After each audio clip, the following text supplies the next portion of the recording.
Au sujet de la nourriture qui a été offerte aux idoles, je sais bien que nous avons tous la connaissance nécessaire, mais cette connaissance nous gonfle d'orgueil, tandis que l'amour fait œuvre constructive. Celui qui croit connaître quelque chose ne connaît pas encore comme il faudrait, mais celui qui aime Dieu, celui-là est vraiment connu de Dieu. Allons-nous donc manger de cette viande offerte aux idoles? Nous savons que les idoles ne sont rien du tout. Il n'y a pas de Dieu sauf le Dieu unique.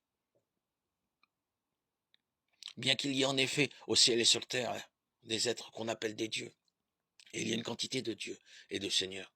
Pour nous, en tout cas, il n'y a qu'un seul Dieu, le Père, de qui tout vient et vers qui nous allons. Il n'y a qu'un seul Seigneur Jésus-Christ par qui tout existe et par qui nous existons. Mais tout le monde n'a pas cette connaissance de Dieu. Certains ont été jusqu'ici habitués aux idoles et ils croient faire un geste d'idolâtrie en mangeant de cette viande.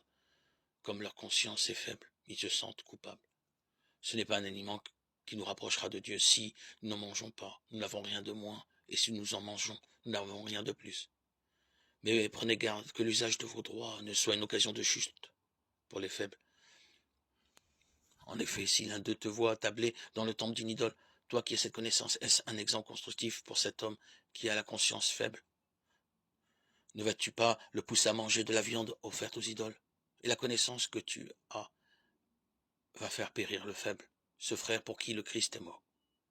Ainsi, en péchant contre vos frères et en blessant leur conscience qui est faible, vous péchez contre le Christ lui-même.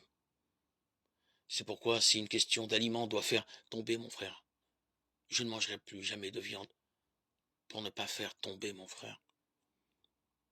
1 Corinthiens 8, 1, 13.